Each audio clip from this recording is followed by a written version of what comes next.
آپ کی حمیت اگر بیدار ہوتی ہے تو 2 پیسے کا کارڈ ان کو لکھ کے پوچھیے کہ یہ الفاظ کیسے کہے گئے اور تم نے کیوں اسے ایڈٹ کیوں نہیں کیا.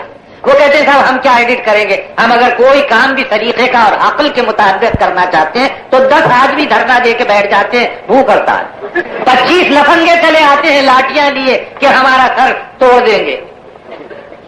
تو غنڈہ گردی کا یہ انداز اور یہ صورتحال صرف اس وجہ سے اختیار کی جا رہی ہے کہ ہم اپنی صحیح تاریخ کو بھلا دیں, ہم اپنے صحیح موقف سے ہٹ جائیں اور ہم ان کی باتوں میں آ جائیں. اور جیسا کہ ہمارے 16 نواں مقرر جناب پروفیسر صاحب نے فرمایا کہ یہ 2% 98% کے اوپر مسلط ہو جائے.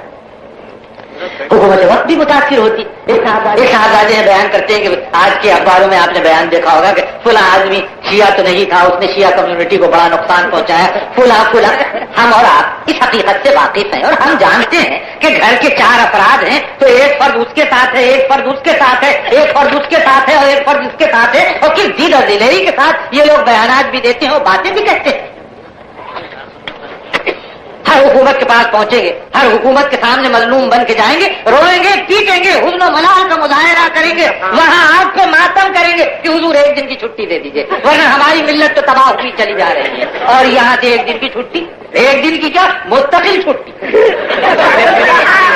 یہ جو باتیں کہتے ہیں لوگ, کہتے ہیں کہ صاحب سیاہ پوشی سے کچھ نہیں ہوتا, سیاہ دلی سے ہوتا ہے. یہ سب سے دل سیاہ ہو جاتے ہیں تو یہ حرکتیں ہوتی. تو حضرت حسین نے ان کوفی ساتھیوں سے کہا کہ دیکھو, یا تو مجھے صحیح تاریخ سچے حوالوں کے ساتھ بیان کرنے کی اجازت ہو تو یہ صورتحال آپ کے سامنے آئے اور اختلافات نہ ہو. کہتے ہیں کہ مجھے وہاں جانے دو, میں اپنا ہاتھ ان کے ہاتھ میں دیتا ہوں اور اپنے مسائل ان کے سپرد کرتا ہوں, اور اگر نہیں تو پھر مجھے مکہ لوٹ جانے دو. اور اگر مکہ بھی نہیں لوٹنے دیتے تم لوگ شرپسند ہو تو مجھے کم سے کم اسلامی مملکت کی سرحدوں کی طرف نکل جانے دو. لیکن یہ بدبخت جنہوں نے دیکھ لیا تھا ان خارجیوں اور کوفیوں نے کہ اگر امیر یزید کا اور حضرت حسین کا نہ ہو گئی ملاپ ہو جاتا ہے اور ان کی صلح ہو جاتی ہے تو خارجیت جس سے حضرت علی, حضرت زین العابدین, حضرت جعفر صادق, حضرت محمد باقر پناہ مانگتے تھے وہ باقی نہ رہے گی. تو انہوں نے حضرت حسین اور ان کے ساتھیوں پہ حملہ کیا اور انہیں شہید کر دیا. بے شک حضور رسالت مآب صلی اللہ علیہ وسلم کے نواسے بڑی بے دردی کے ساتھ شہید کیے گئے, اور ان کی شہادت کے اوپر واقعتاً ہمیں افسوس ہوتا کہ وہ شرپسندوں, سازشیوں, کینہ پرور لوگوں کے ہاتھوں میں کھیل گئے اور اس کے نتیجے حکومت وقت بھی متاثر ہوتی. ایک صاحب بیان کرتے ہیں کہ آج کے اخباروں میں آپ نے بیان دیکھا ہوگا کہ فلاں آدمی شیعہ تو نہیں تھا, اس نے شیعہ کمیونٹی کو بڑا نقصان پہنچایا, فلاں. ہم اور آپ اس حقیقت سے واقف ہیں اور ہم جانتے ہیں کہ گھر کے 4 افراد ہیں تو ایک فرد اس کے ساتھ ہے, ایک فرد اس کے ساتھ ہے, ایک فرد اس کے ساتھ ہے اور ایک فرد اس کے ساتھ ہے, اور کس دل اور دلیری کے ساتھ یہ لوگ بیانات بھی دیتے ہیں اور باتیں بھی کہتے ہیں. ہر حکومت کے پاس پہنچیں گے, ہر حکومت کے سامنے مظلوم بن کے جائیں گے, روئیں گے, پیٹیں گے, حزن و ملال کا مظاہرہ کریں گے, وہاں آپ کو ماتم کریں گے کہ حضور 1 دن کی چھٹی دے دیجئے, ورنہ ہماری ملت تو تباہ ہوئی چلی جا رہی ہے. اور یہاں سے 1 دن کی چھٹی, 1 دن کی کیا مستقل چھٹی. یہ جو باتیں کہتے ہیں لوگ, کہتے ہیں کہ صاحب سیاہ پوشی سے کچھ نہیں ہوتا, سیاہ دلی سے ہوتا ہے. یہ سب سے دل سیاہ ہو جاتے ہیں تو یہ حرکتیں ہوتی. تو حضرت حسین نے ان کوفی ساتھیوں سے کہا کہ دیکھو, یا تو مجھے صحیح تاریخ سچے حوالوں کے ساتھ بیان کرنے کی اجازت ہو تو یہ صورتحال آپ کے سامنے آئے اور اختلافات نہ ہو. کہتے ہیں کہ مجھے وہاں جانے دو, میں اپنا ہاتھ ان کے ہاتھ میں دیتا ہوں اور اپنے مسائل ان کے سپرد کرتا ہوں, اور اگر نہیں تو پھر مجھے مکہ لوٹ جانے دو. اور اگر مکہ بھی نہیں لوٹنے دیتے تم لوگ شرپسند ہو تو مجھے کم سے کم اسلامی مملکت کی سرحدوں کی طرف نکل جانے دو. لیکن یہ بدبخت جنہوں نے دیکھ لیا تھا ان خارجیوں اور کوفیوں نے کہ اگر امیر یزید کا اور حضرت حسین کا نہ ہو گئی ملاپ ہو جاتا ہے اور ان کی صلح ہو جاتی ہے تو خارجیت جس سے حضرت علی, حضرت زین العابدین, حضرت جعفر صادق, حضرت محمد باقر پناہ مانگتے تھے وہ باقی نہ رہے گی. تو انہوں نے حضرت حسین اور ان کے ساتھیوں پہ حملہ کیا اور انہیں شہید کر دیا. بے شک حضور رسالت مآب صلی اللہ علیہ وسلم کے نواسے بڑی بے دردی کے ساتھ شہید کیے گئے, اور ان کی شہادت کے اوپر واقعتاً ہمیں افسوس ہوتا کہ وہ شرپسندوں, سازشیوں, کینہ پرور لوگوں کے ہاتھوں میں کھیل گئے اور اس کے نتیجے کے طور پر ان کی جان ہے۔ اور انہی بدماشوں نے جب سب کو قتل کر دیا تو پھر بیویوں کے خیمے لوٹنے کے لیے بڑھے، خیموں کو آگ لگائی۔ اب جب وہاں سے آہو بکا کا طوفان بلند ہوا ہے تو حضرت سعد ابن ابی وقاص کے صاحبزادے ابن سعد جو یزید امیر یزید کے ساتھ حضرت حسین کے مسائل طے کرنے کے لیے دمشق جاتے ہوئے اپنی فوج کا ایک حصہ تھوڑے سے فاصلے پر ان کی نگہداری کے لیے چھوڑ رہے تھے، انہوں نے دیکھا کہ سرے شام خیموں کو آگ لگی ہے، یہ کیا معاملہ؟ اور یہ حملہ اس دن ہوا جس دن کے بارے میں ان کوفیوں اور شرپسندوں کو یہ معلوم ہوا کہ یزید کے پاس سے سارے مسائل طے کر کے ابن سعد آ رہے ہیں اور اب ان کی ملاقات ہوگی اور مسائل طے۔ انہوں نے اس سے پہلے حضرت حسین پہ حملہ کیا اور انہیں شہید کر دیا اور بیویوں کے خیموں کو آگ لگائی۔ اس وقت وہ فوج پہنچی، ان بدماشوں سے اس فوج کا جو ابن سعد کی فوج کا ایک حصہ تھا مقابلہ ہوا، ان بدماشوں کو انہوں نے تہہ تیغ کیا، بیویوں کو حفاظت کے ساتھ لے آئے اور کہاں لے گئے؟ سیدھے دمشق پہنچایا۔ اور تبری شیعی مورخ لکھتا ہے کہ جب امیر یزید کے محل سرا میں حضرت زینب اور ان کی ساتھی خواتین پہنچی ہیں تو یزید کے گھرانے کی عورتیں روتی ہوئی بے تحاشا باہر آ گئی کہ یہ کیا ہوا؟ ہم نے تو یہ سنا تھا کہ کوفیوں کے ہاتھ سے ابن سعد بچا کے لے آ رہے ہیں اور یہ سب ہمارے گھر مہمان ہوں گے اور ہم ہنسی خوشی سے اپنی خالاؤں، پھوپھیوں، عزیزوں اور رشتے داروں کا اپنے گھروں میں استقبال کریں گے۔ بے اختیار روتی چلی آئی۔ یہ افسانہ کہاں سے مجدد تاریخ اسلام شاہ بلیغ الدین صاحب، مجدد تاریخ اسلام شاہ بلیغ الدین صاحب، مجدد تاریخ اسلام شاہ بلیغ الدین صاحب۔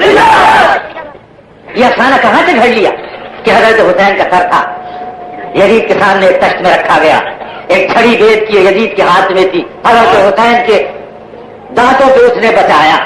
کیا یزید امیر یزید حضور رسالت مآب صلی اللہ علیہ وسلم کی شخصیت، حضرت حسین کی شخصیت سے واقف نہیں تھے؟ اور کون شقی القلب ہو سکتا ہے جو اپنے دشمن کے مر جانے کے بعد بڑا کوتا ذہن دشمن شاید یہ کر سکتا ہو تو کر سکتا ہو جیسے کہ کوتا ذہن یہ لوگ ماتم کنا غم دشمن قابو میں آ جانے کے بعد مسلمان کی شان تو یہ ہے کہ دشمن کو بھی معاف کرتا۔ اور میرے رسول نے فتح مکہ کے موقع پہ یہ مظاہرہ کر کے دکھلایا کہ جان کے پیاسوں کو، خون کے پیاسوں کو جناب رسالت پرا صلی اللہ علیہ وسلم نے فرما دیا کوئی مواخذہ نہیں، سب کو معاف کرنا، لا تقریب کوئی مواخذہ نہیں ہے، چھوڑ دیا سب۔ یہ افسانہ ہے جو گھڑ لیا گیا۔ کہتے ہیں حضرت زینب نے تقریر کی۔ حضرت زینب کس کے سامنے تقریر کر رہی؟ امیر یزید جن کے بارے میں یہ کچھ تم کہتے ہو ان کی ساس ہیں حضرت زینب، حضرت حسین کی بہن۔ آپ سمجھے کہ تاریخ کو کس درجے مت کر دیا گیا؟ کوئی ہے جو اس حقیقت سے انکار کر سکتا ہے تو مجھے بتائیں کہ ام محمد یزید کی بیوی تھی کہ نہیں، اور عبداللہ ابن جعفر طیار کی بیٹی تھی کہ نہیں تھی، اور محمد کی بہن تھی کہ نہیں تھی؟ کیا کہتے ہو؟ حضرت زینب کا مزار کہاں ہے؟ دمشق میں۔ حضرت زینب اپنی زندگی کے آخری زمانے میں کہاں جا کے رہی تھی؟ امیر یزید کے پاس۔ ان کا مقبرہ کس نے بنایا؟ امیر یزید نے۔ ان کے تو آپس میں اتنے رشتے تھے کہ بیان نہیں ہو سکتے۔ عباس علمدار شمر بڑا خونی کھلاڑی کہا جاتا ہے۔ عباس علمدار کے سگے ماموں تھے شمر، سگے ماموں تھے شمر۔ بتاؤ ان رشتے داریوں سے تم انکار کر سکتے ہو؟ کہتے کہ یزید برے تھے، یزید برے تھے۔ انہی عباس علمدار کے بیٹے، نواسوں اور پوتوں کا نام یزید ہے۔ اگر برے ہوتے تو یہ نام رکھے جاتے؟ عباس علمدار کے بیٹے، پوتے اور نواسوں کے نام ہے یزید یزید یزید۔ اگر یزید برے ہوتے تو رکھے جاتے یہ نام۔ کیا کچھ سنا ہے آپ کے کانوں نے کہ آپ کو یقین نہ آتا ہوگا کہ یہ کیا تاریخ ہے، کہاں کی تاریخ تھی اور کہاں تاریخ آ گئی؟ کہاں کی تاریخ تھی اور کہاں تاریخ آ گئی ہے؟ اچھا یہ دیکھیے تو معلوم ہو وہی چار چار آرے کتابیں جو لکھنؤ کے نول کشور کے مکتبے سے خاص طور پر چھپا کے بھیجی گئی، اسی کو پڑھ کے آپ کے مولانا بھی تقریر کر رہے ہیں, میرے مولانا بھی تقریر کر رہے ہیں, فلاں مولانا بھی پلیت فرما رہے ہیں, فلاں مولانا بھی پلیت فرما رہے ہیں. میں واقعہ بیان کر رہا تھا حضرت ام حرام کا, جو حضور کی صلی اللہ علیہ وسلم کے رشتے کی خالہ تھی. حضرت ام حرام فرماتی ہے کہ اللہ کے رسول, کیا ان جنتیوں کے گروہ میں بھی شامل ہوں گی؟ اور اللہ کے رسول بے اختیار فرماتے ہیں نہ صرف یہ کہ تم شامل ہوگی بلکہ ان میں سے وہ ہوگی کہ جو سب سے پہلے جنت میں جانے والے ہیں. قبرص کی فتح کے لیے حضرت عثمان غنی کے دور میں حضرت امیر معاویہ کے قیادت میں وہ لشکر جاتا ہے. ابو سفیان کے بیٹے امیر معاویہ, آج بھی پاکستان میں حضرت امیر معاویہ کا نام نہیں لیا جا سکتا. حضرت امیر معاویہ کے نام پر کراچی ایڈمنسٹریشن اپنی جگہ لرزبر اندام ہو کے رہ جاتا ہے. نہیں تو اس مرتبہ حضرت امیر معاویہ کے یوم وفات پر یہی آپ ان کا یوم منائیں. آخر کوئی وجہ ہے کہ مشاہیر اسلام کے ہم یوم تک نہیں منا سکتے؟ آپ اعلان کیجیے کہ یوم صدیق اکبر کی طرف سے کہ آپ ہم صحابہ کرام کے یوم تک بھی نہیں منا سکتے. ہم ان کی زندگی کے حقیقی اور سچے واقعات تک بیان نہیں کر سکتے. اور اللہ کے رسول یہ ارشاد فرماتے ہیں کہ وہ جنتیوں کے گروہ کے قائد ہوں گے. حضرت ام حرام کی روایت حضرت ام حرام خواہش کرتی ہیں, چنانچہ قبرص کی فتح کے لیے حضرت عثمان غنی کے دور میں حضرت امیر معاویہ نکلتے ہیں. حضرت ام حرام کو اطلاع ہوتی ہے تو وہ خود اور حضرت عبادہ ابن صامت جو نقیبان انصار میں سے ایک ہیں, بیعت عقبہ میں ایمان لانے والے اور بہت بڑے آدمی, یہ قبرص کی فتح میں جاتے. حضرت ام حرام بیمار ہیں, بوڑھی ہو گئی, جہاز سے اتر نہیں سکتی ہیں. ایک کچر یا ایک ٹٹو ان کے لیے لایا جاتا ہے کہ وہ اس پہ بیٹھے, ان کو اس پہ بٹھا دیا جاتا ہے. اتفاقاً وہ خچر یا ٹٹو بھڑکتا ہے اور بھاگتا ہے. حضرت ام حرام وہی قبرص کی سرزمین پہ گرتی ہیں اور شہید ہو جاتی ہیں. اللہ کے رسول نے ارشاد فرمایا تھا کہ جنتیوں کے اس گروہ میں سب سے پہلے جنت میں جانے والی تم ہوں گی, اور سب سے پہلے شہادت کا مرتبہ حضرت ام حرام کو قبرص کی سرزمین پر ملا. جو دوستو, یہ جناب رسالت صلی اللہ علیہ وسلم کی وہ پیشین گوئی ہے جس کا تمام صحاح کی کتابوں میں ذکر ہے اور تمام مورخین نے جس کا ذکر کیا. اور پھر اسی طرح اللہ کے رسول کی ایک پیشین گوئی ہے. ارشاد فرمایا ایک اور موقع پر کہ آج اللہ تعالیٰ نے مجھے وہ گروہ دکھایا جو قسطنطنیہ پر پہلی مرتبہ حملہ کرنے کے لیے جائے. اور صحیح بخاری کی روایت, صحیح بخاری کی روایت, جس کے بارے میں کہا جاتا ہے کہ روئے زمین پر قرآن کے بعد سب سے زیادہ سچی اور معتبر کتاب. حضرت امیر معاویہ کے دور حکومت میں قسطنطنیہ کی مہم کے لیے مسلمان نکلتے ہیں. اس مہم کی قیادت کون کر رہے ہیں؟ جو سچی اور مستند حوالوں سے تاریخ ملتی ہے تو معلوم ہوتا ہے کہ قسطنطنیہ پر حملہ کرنے کے لیے جو لشکر جا رہا ہے اس کی قیادت امیر یزید کرتے ہیں. وہ لشکر کے جس کے بارے میں اللہ کے رسول ارشاد فرماتے ہیں کہ یہ جنتیوں کا لشکر ہے. اگر پھر بھی تمہاری زبان سے حضرت یزید کے لیے پلیت کے الفاظ نکلتے ہیں تو توفو برتو ہے چرتے کرتا, جسے اللہ کے رسول کی زبان مبارک سے جنت کی بشارت ملی ہو, اس کے بارے میں کہتے ہوئے تمہارا دل کانپ نہیں اٹھتا, تم اپنی جگہ لرز نہیں اٹھتے. ایسے منہوں میں خدا جانے کی زبان ہوتی ہے یا کیا کچھ ہوتی ہے. اور پھر بتائیں کہ امیر یزید جس لشکر کی قیادت کر رہے ہیں اس لشکر سے لڑنے والے کون ہیں؟ حضرت ابو ایوب انصاری رضی اللہ تعالیٰ عنہ کے جن کے گھر حضور رسالت مآب صلی اللہ علیہ وسلم مدینہ النبی ہجرت کرنے کے بعد قیام فرماتے ہیں. حضرت ابو ایوب انصاری کو معلوم ہوتا ہے کہ مسلمان قسطنطنیہ کی مہم پہ جاتے ہیں, بوڑھے ہو گئے, قبر میں پیر لٹکائے بیٹھے ہیں, 2 قدم چلا نہیں جاتا, لیکن کہتے ہیں کہ بخدا اللہ کے رسول نے جس لشکر کے لیے جنت کی بشارت دی ہے میں اس لشکر میں ضرور شریک ہوں. مدینہ النبی سے نکلتے ہیں, جنہیں پہنچتے ہیں امیر یزید کی کمان میں قسطنطنیہ جاتے ہیں. اور آج بھی قسطنطنیہ کی فقیر طرح حضرت ابو ایوب انصاری کا مزار ہے جو مسلمانوں کو یہ مژدہ اور یہ بشارت سنا رہا ہے کہ یہ وہ جنتی صحابہ کرام میں سے ایک جنتی صحابی ہے جو قسطنطنیہ کی پہلی مہم میں شریک ہونے کے لیے آئے تھے. اور زمین میں ان کے دفن ہونے کی برکت ہے کہ اللہ تعالیٰ نے قسطنطنیہ پر لا الہ الا اللہ کا پرچم لگایا. نعرہ تکبیر,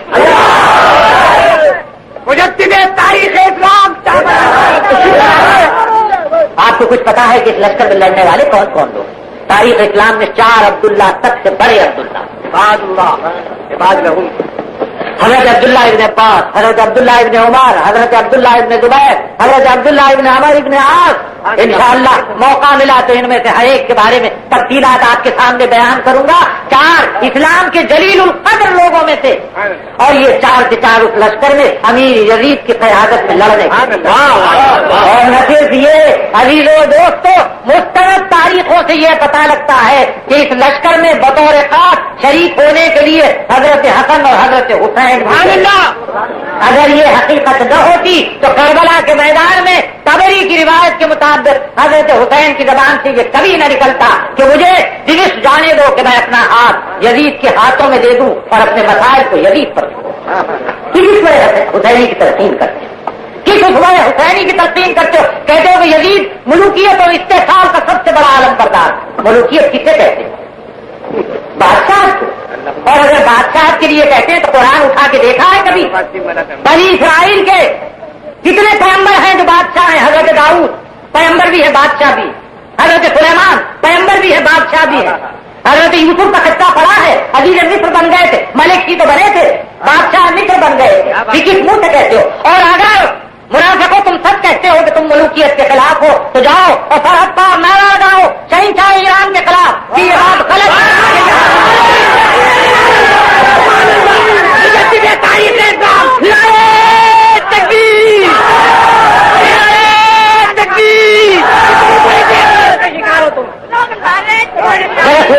ذرا سوچیے. مجھے معلوم ہے کہ آپ لوگ سب کے سب پورے ہوش و حواس کے ساتھ، پوری عقل مندی کے ساتھ، اپنے جذبات کے تمام تر قابو کے ساتھ گوش ہوش کے لیے کے ساتھ سنتے ہیں. یہ تاریخ کے حقائق. حضرت امیر معاویہ کو بدنام کیا جاتا ہے صرف اس لیے کہ انہوں نے اپنے بیٹے یزید کی جانشینی کا اعلان کیا. پوچھیے اول تو کوئی ایسی کوئی پابندی نہیں، لیکن ایک چیز کہ اب اگر یہ بات ہے تو کیوں نہیں کہتے آپ ہم سایہ ریاست کے فرما روا تھے کہ حضور آپ نے اپنی زندگی میں اپنے صاحبزادے کو اپنا جانشین کیسے بنا دیا؟ وہاں کوئی بات نہیں جاتی. یہ ایک بہت چھوٹی سی مثال ہے، معمولی سی مثال جس کی کوئی اہمیت تاریخ میں نہیں. اس سے بڑی مثال میں آپ کے سامنے پیش کرتا ہوں. حضرت علی کی شہادت کے بعد کون خلیفہ بنے؟ حضرت حسن. باپ کے بعد بیٹے تھے جو خلیفہ بنے کہ نہیں بنے؟ حضرت حسین حضرت علی کے صاحبزادے ہیں. حضرت علی امام، ان کے بیٹے حسن امام، بھائی ان کے حضرت حسین امام. حضرت حسن کو تو صرف قطر میں رکھا تاریخ کی بھرتی کے لیے، ورنہ کہیں حضرت حسن کا نام کبھی سنا ہے؟ کبھی کوئی تذکرہ آتا ہے؟ ایک اور صاحبزادے ہیں حضرت علی کے جن کا نام محمد ابن حنفیہ ہے، انہیں محمد ابن علی بھی نہیں کہتے. ان کو ان کی ماں سے نسبت دیتے ہیں محمد ابن حنفیہ، اس لیے کہ سبائی فتنے اور ان منافقوں کے وہ سخت ترین مخالف. اور حضرت علی کے صاحبزادوں میں سب سے زیادہ پڑھے لکھے تھے اور حضرت علی ان کو فخر کیا کرتے تھے. اور حسنین کو حضرت علی نے بطور خاص وصیت کی تھی کہ محمد کا خیال رکھیں، اور محمد کو محمد ابن علی نہیں کہتے. شاید پسندی دے کے محمد ابن حنفیہ کہتے ہیں، ان کی ماں کی طرف نسبت دیتے ہیں تاکہ وہ حقائق سامنے نہ آئے لوگوں. حضرت حسین کے بیٹے زین العابدین کے بیٹے محمد باقر کے بیٹے محمد جعفر. باپ کے بعد بیٹا امام، باپ کے بعد بیٹا امام، باپ کے بعد بیٹا امام. تو اگر حضرت علی کی سنت پر حضرت امیر معاویہ نے عمل کیا تو آپ کو کیا تکلیف ہو؟ وہاں تو ایک مثال ہے، یہاں تو مسلسل 12 اماموں کی مثالیں موجود ہیں. یہ بتائیے کہ بیٹا اپنے باپ کا بیٹا نہیں تھا، کسی اور کا بیٹا تھا. یہ تو واضح طور پر مثال موجود ہے کہ باپ کے بعد بیٹے ہی جانشین ہوئے ہیں، کوئی اور نہیں جانشین. حالانکہ یاد رکھیے کہ اسلام نسل کی، خون کی، رنگ کی نہیں کرتا. اسلام کہتا ہے نسب سے کوئی چھوٹا بڑا نہیں ہوتا. اگر نسب سے چھوٹا بڑا ہوتا تو نوح کا بیٹا بھی بڑا ہوتا. حالانکہ نوح کا بیٹا راندے درگاہ، ابراہیم کے باپ بھی بڑے ہوتے، لیکن ابراہیم کے باپ راندے درگاہ تھے. بڑا تو اللہ کی نظر میں وہ ہے ان اکرمکم عند اللہ اتقاکم، کہ جو اللہ سے ڈرنے والا اور صراط مستقیم پہ چلے. وہاں یہ نہیں کہا گیا کہ بڑا وہ ہے کہ جو دولت مند ہے، سرمایہ دار ہے، فرعون کا بیٹا ہے، حامان و شداد کا بھائی ہے، یا کسی کا چچا ہے، کسی کا پھوپھا ہے. وہاں تو صاف کہہ دیا گیا کہ عام اصول سامنے رکھ دیا گیا، وہ جو اللہ سے ڈرنے والے ہیں وہی اللہ کی نظر میں بڑے اور بڑے.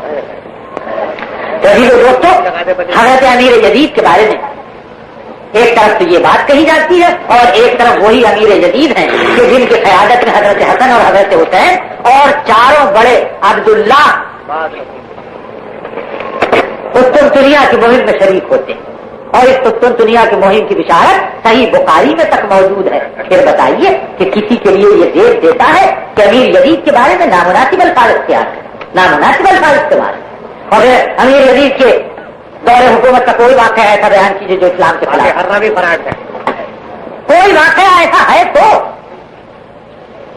یہاں تو ایسی چیزیں بیان کی ہیں لوگوں نے لے دے کہ جن 2 حدیثوں کے بارے میں سب سے زیادہ خیال کرتے وہ یہ کہ حضور نے غدیر خم کے واقعے میں یہ فرمایا جھوٹی گھڑی ہوئی حدیث, حضور نے علم کے بارے میں فرمایا جھوٹی گھڑی ہوئی حدیث.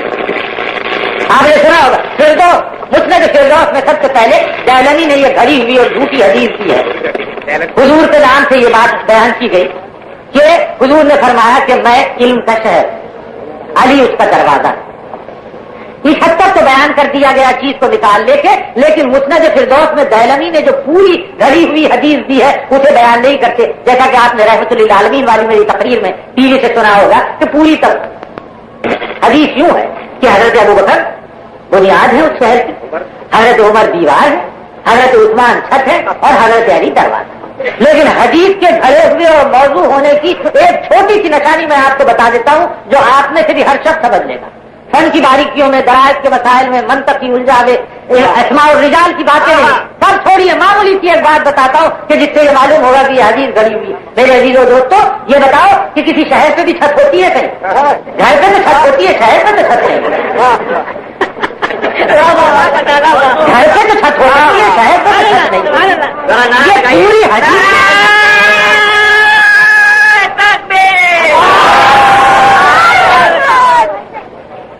اور حضرت علی کو جو دروازہ قرار دیا اس کا مقصد یہ ہے کہ حضور رسالت مآب صلی اللہ علیہ وسلم کے پاس جو تم پہنچنے والے ہو, جو علم کا شہر, اگر حضور رسالت مآب صلی اللہ علیہ وسلم علم کا شہر ہے تو علم کا شہر کھلا شہر کیوں نہ تصور کریں ہم, جیسے مدینہ النبی تھا کہ جس کی نہ کوئی فقیر تھی نہ دروازہ.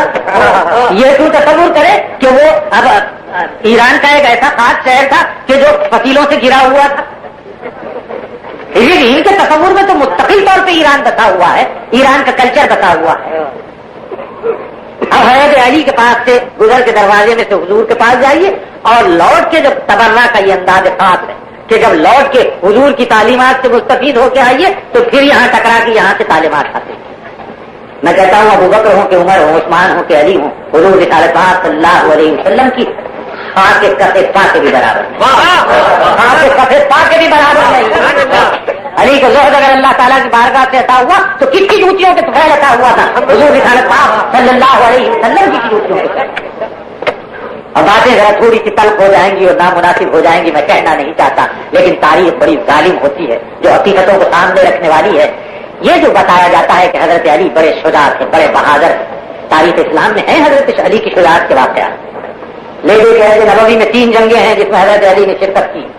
حضرت ابو بکر اور حضرت عمر تو عہد نبوی کی ہر جنگ میں حضور کے ساتھ ہیں, لیکن خیبر کے موقع پہ حضرت علی کو حضور گھر پہ چھوڑ کے جاتے ہیں. تبوک کی لڑائی میں حضرت علی کو حضور گھر پہ چھوڑ کے جاتے ہیں. اور خیبر کی لڑائی کے موقع پر جب لوگوں نے کثرت سے حضرت علی کو تانے دیے ہیں, یہودیوں نے اور منافقوں نے, تو حضرت علی آشوب چشم کی حالت میں اپنے گھر سے بھاگے ہیں اور خیبر پہنچے ہیں حضور رسالت پاک صلی اللہ علیہ وسلم کے پاس, اور اپنے آپ کے خیمے پہ پہنچ کے شکایت کی ہے کہ یا رسول اللہ مجھے آپ عورتوں میں چھوڑ کے گئے ہیں تو ظالم و منافق تانے دے رہے ہیں. اور حضور نے جب دیکھا کہ آپ کے داماد اور کے صحابی اس درجہ دل برداشت ہو کے آئے ہیں تو ان کی حوصلہ افزائی کے لیے اس موقع پہ یہ ارشاد فرمایا کہ کل میں اپنا جھنڈا ایک ایسے شخص کو دوں گا کہ جو اپنے ساتھیوں کے ساتھ اس قلعے کو فتح کرنے والا ہے. ایک واحد قلعہ تو نہیں تھا, ایک روایت ہے کہ وہاں 8 قلعے تھے, ایک روایت ہے کہ 12 قلعے تھے, ایک روایت ہے کہ 14. ہر روز حضور رسالت پاک صلی اللہ علیہ وسلم ایک صحابی کو پرچم دیتے تھے, اور جب یہ پرچم دیتے تھے تو سپاہ سالار وقت کی حوصلہ افزائی کے لیے یہی الفاظ استعمال فرمایا کرتے تھے کہ اللہ تعالیٰ کل اس کے ہاتھوں پہ اس قلعے کو فتح کرے گا. وہی الفاظ حضور رسالت پاک صلی اللہ علیہ وسلم یہاں بھی خبروز کی فتح کے موقع پہ بھی استعمال فرماتے. اور خبروز کی لڑائی, خیبر کی لڑائی میں مختلف قسم کے واقعات بیان کیے گئے کہ صاحب ایک در خیبر اکھاڑ کیا, وہ اتنے ہزار من کا بھاری تھا. یہ سب محض جھوٹ ہے. کسی مستند تاریخ میں اس کا حوالہ نہیں ہے کہ حضرت علی نے در خیبر اکھاڑا تھا. مسلمانوں نے مل کے حملہ کیا ہے اور حملہ بولا ہے تو ڈٹے مار مار کے دروازے کو توڑا. بخاری کی روایت مرحب جو یہودیوں کا صفت حالات حضرت محمد ابن مسلمہ سے اس کی لڑائی ہوئی اور اس کے ہاتھ پاؤں کاٹ کے محمد ابن مسلمہ نے میدان جنگ میں اسے پھینک دیا. حضرت علی لوائے نبوی ڈنڈا لے کے حضور اکرم صلی اللہ علیہ وسلم کا جا رہے تھے. دیکھا وہ تڑپ رہا ہے, بخاری کی روایت ہے, دیکھا کہ وہ تڑپ رہا ہے, اس کے سینے میں خنجر گھونپ دیا. افسانہ یہ بن گیا کہ برحق جو 1000 سواروں کے برابر تھا اسے حضرت علی نے قتل کیا. وہ تو حضرت محمد ابن مسلمہ کے ہاتھوں سے مارا گیا. اور خیبر کی لڑائی میں اگر حقیقتاً کوئی کانٹے کا مقابلہ ہوا ہے تو وہ مرحب کے بھائی اندر کا مقابلہ تھا جو حضرت زبیر ابن عوام سے ہوا. حضور رسالت صلی اللہ علیہ وسلم کھڑے ہیں, ان کی پھوپھی حضرت صفیہ کھڑی ہیں جن کے بیٹے تھے حضرت زبیر. بار بار حضور رسالت صلی اللہ علیہ وسلم سے حضرت صفیہ کہتی ہیں کہ یا رسول اللہ یہ انتر ہے جس سے میرا بیٹا زبیر مقابلہ کر رہا ہے. پریشان ہے, گھبرائی ہوئی ہے, سراسیما ہے, مضطرب ہے. ماں کے دل کا حال تو ماں ہی جانتی ہے کہ بیٹا 1000 سواروں کے برابر دلاور رسول اللہ کا مقابلہ کر رہا ہے. حضور رسالت صلی اللہ علیہ وسلم اپنی پھوپھی کو تمانیت دیتے ہیں, فرماتے ہیں کہ ابھی دیکھنا تھوڑی دیر میں یہ ٹیلے سے یہ دونوں لڑتے ہوئے نیچے گریں گے اور جب زمین پر آ رہیں گے تو تم دیکھنا جو سینے پہ سوار ہوگا وہی فاتح ہوگا. اور حضرت صفیہ ٹکٹکی باندھی ہوئی اپنے بیٹے کو دیکھتی رہتی ہے, ایک ایک لمحہ گنتی ہوئی. معلوم ہوتا ہے کہ قیامت کے لمحے ہیں جو گزر رہے ہیں. کہا کہ دونوں شجاع ایک دوسرے پہ تلواروں کے وار کرنے کے بعد جب ان کی تلواریں ٹوٹ جاتی ہیں تو آپس میں گتم گتھا ہو جاتے ہیں اور ٹیلے پہ سے لڑکتے ہوئے نیچے گرتے ہیں. اور حضرت زبیر بن عوام انتر کے سینے پہ سوار ہیں اور اپنے کمر سے کنجر نکال کر اس کے سینے میں گھومتے ہیں اور کامیاب سامرا فاتح حضور رسالت صلی اللہ علیہ وسلم کے پاس آتے ہیں اور ماں خوشی اور مسرت سے کھیل کھلاؤ.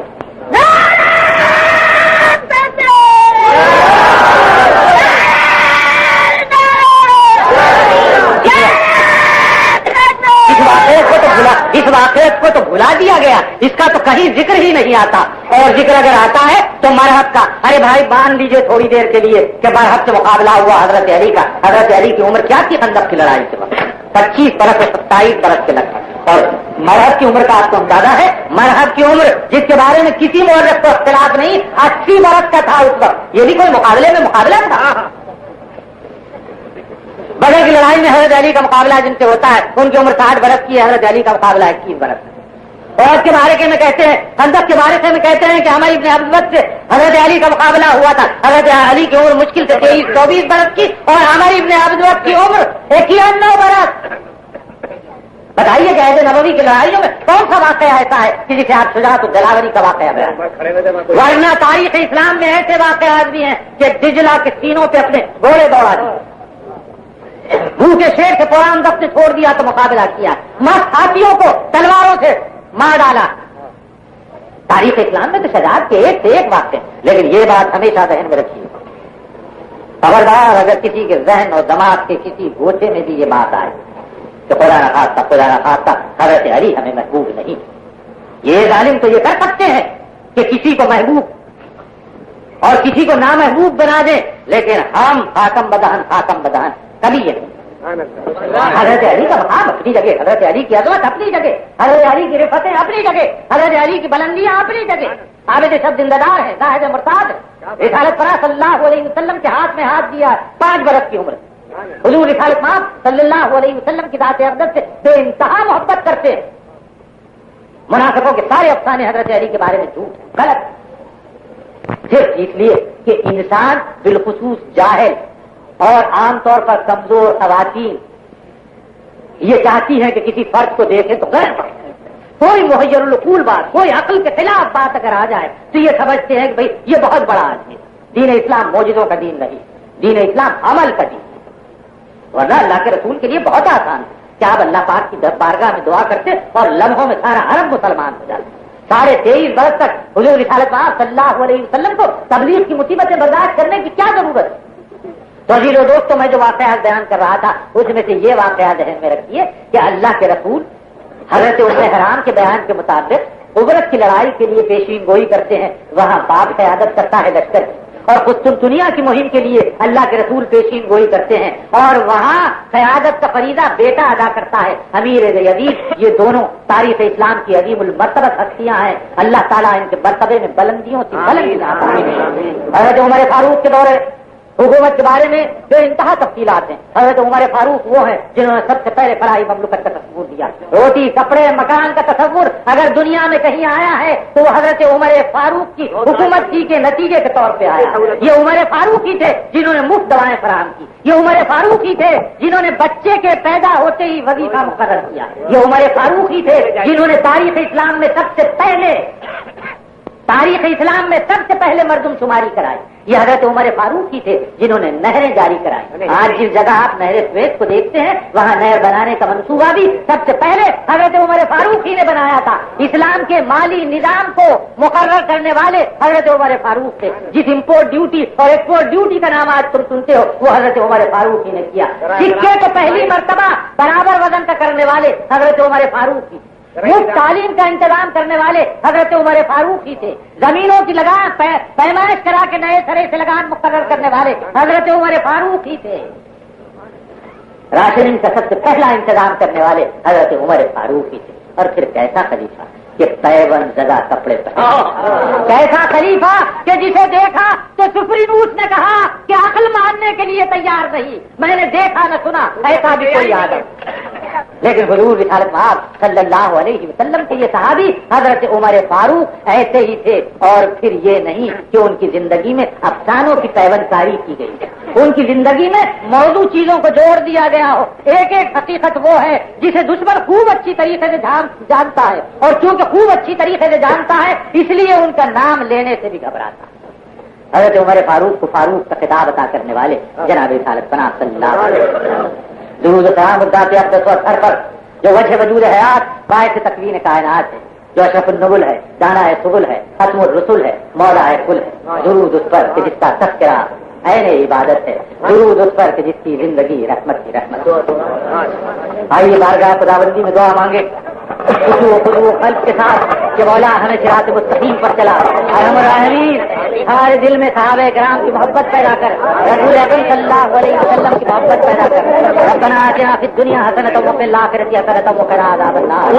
سبحان ربک رب العزۃ عما یصفون وسلام علی المرسلین والحمد للہ رب العالمین۔